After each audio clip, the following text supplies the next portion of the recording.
McKenzie Atwood, and this is Steven Selects. It's our behind-the-scenes look at some of the Steven Universe fan favorite and pivotal episodes. Writers Ben Levin and Matt Burnett have been joining us every week to share some of the fun facts about the creation of these episodes. And so they're here again today to do the same for Monster Reunion. With my future vision, I can see you're going to ask if you could use your power to heal one of the monsters in the bubble room. Can you see if I'll get you to change your mind? We also have storyboard supervisor Hillary Florido jumping in later to answer some of the great questions that you guys have been submitting to my Twitter, @MKAtwood, and to the official Cartoon Network Twitter. So, let's get into Monster Reunion with Matt and Ben. Thank you guys so much for coming back. Yeah, thanks for having us. Cool, yeah. So first off, I wanted to ask about how the episode changed from conception to the final product we all watched. I think there were like two major ways in which it changed. The first was like right up top that the episode began with like Steven making a comic, which kind of like set up the drawing that comes later in the episode. It was just a funny gag where he's like, I'm not doing like fantasy stuff, I'm doing slice of life. But his like slice of life comic still had like giant green monsters in it because that's what he does in his everyday life. Right. But then he gets like a paper cut and he's like, ow, and he sucks his finger because it hurts, and when he pulls his finger out, it's like sparkling and it's been healed.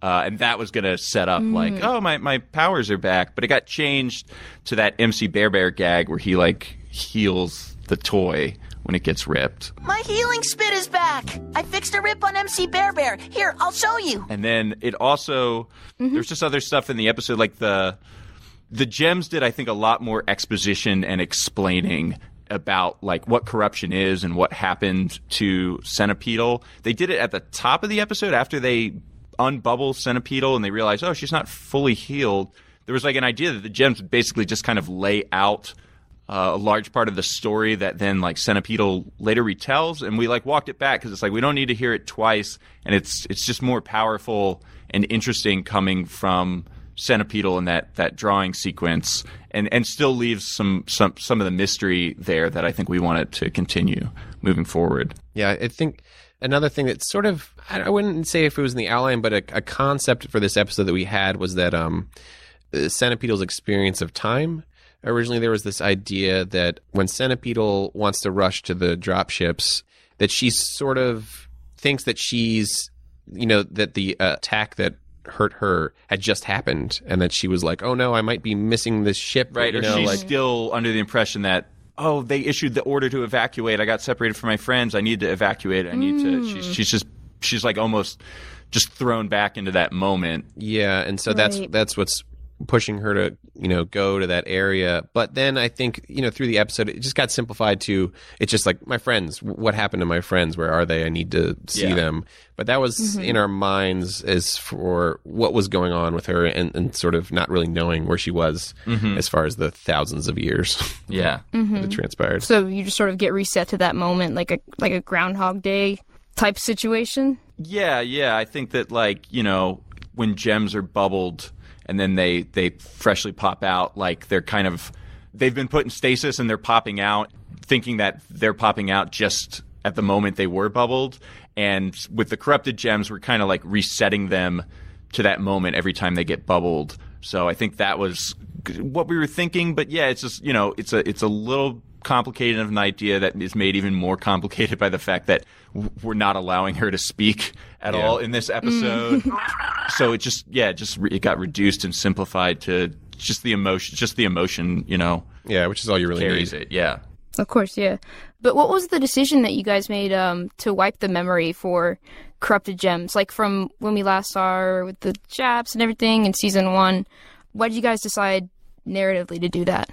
I think it was partially to function to serve that idea that we kind of didn't do, of that like, oh, she's confused about what time she's in. Because if she can remember that she hung out with Steven before, then it would be a harder sell that all of a sudden she thinks she's thousands of years in the past. So I think that might have been one of the reasons we reset her. But yeah, overall, I think that monsters, the more corrupted you are, because it's affecting your mind, the less you really know of who you were and what you were, what you were doing.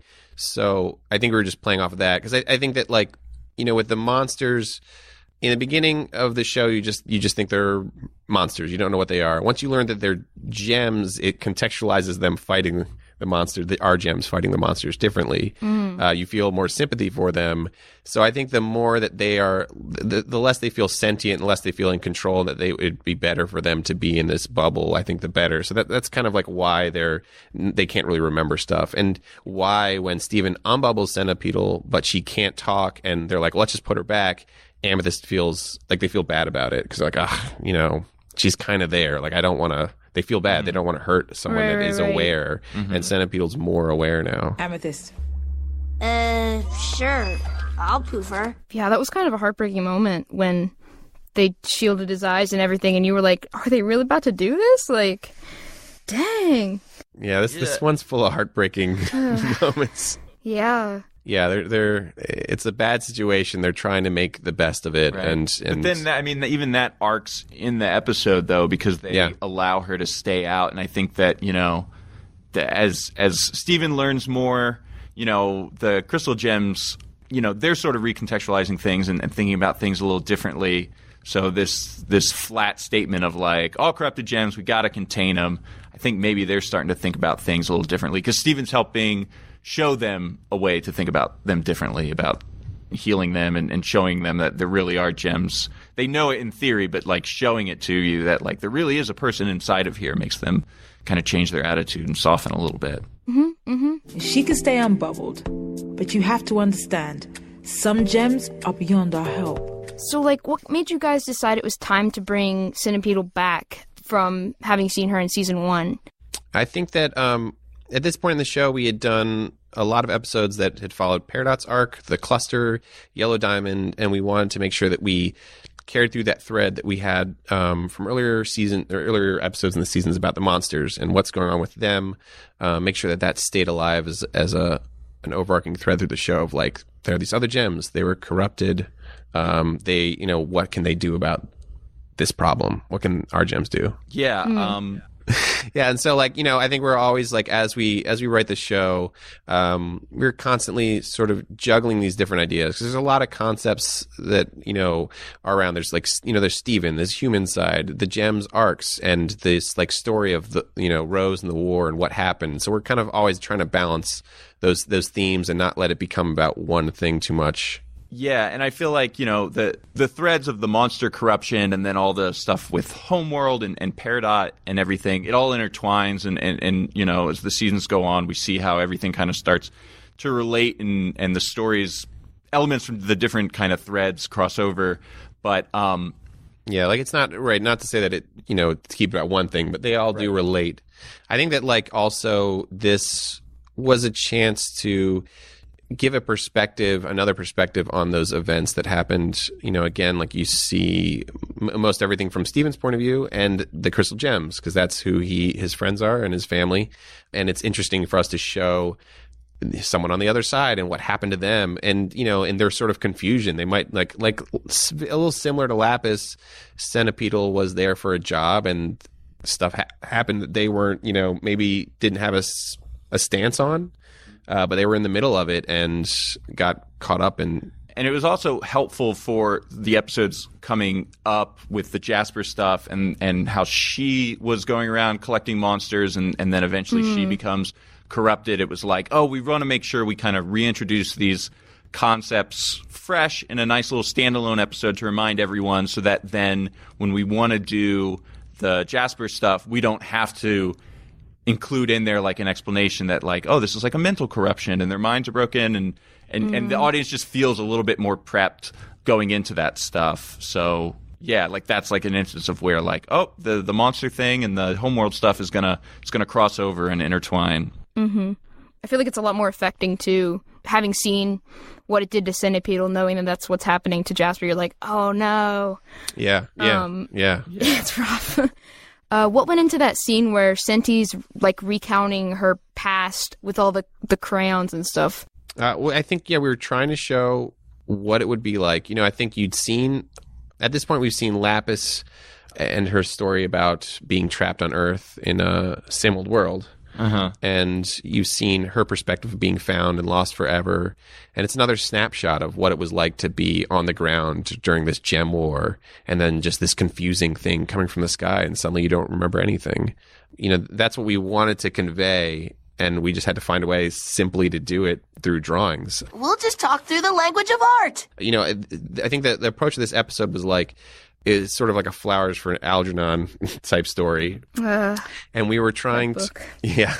And I think we wanted to have this character tell a story in a way that would be visually interesting. So this drawing concept was like, oh, it'll be fun to like have these simple drawings. Yeah, I think one of the things that, is talked about a lot with the show is that the whole thing is done through Steven's perspective, and we really aren't allowed to see things that he can't see with his mind. So that puts us in a situation sort of by choice that like we're not going to do – it's hard to do straight flashbacks. I know we've done them, but like we try and avoid doing a straight flashback to just seeing the war fully animated and stuff. It would be kind of an easy thing to do, but it's fun to find these clever ways to show the past without – doing like a Lord of the Rings prologue style, like this is what happened and you get to see it. Like it's just, I don't know, it's just fun. That's why like even episodes like The Answer are stylized. I mean, that's a conversation we have a lot. It's like, would Steven have seen this? Can he remember this? Does he know what this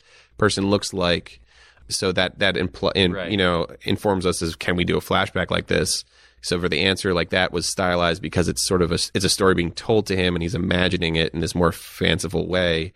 And it's sort of why you don't see Blue Diamond fully. Yeah. Because he doesn't know what she looks like. And I guess the episodes that break this rule are all the Greg flashbacks. But maybe Greg is just such a compelling storyteller that he's able to paint such a picture that it looks like an episode of a TV show. I think that was a thing that but there was a thing where, remember Joe and Jeff, we did Lion first. We were going to originally do story for Steven first.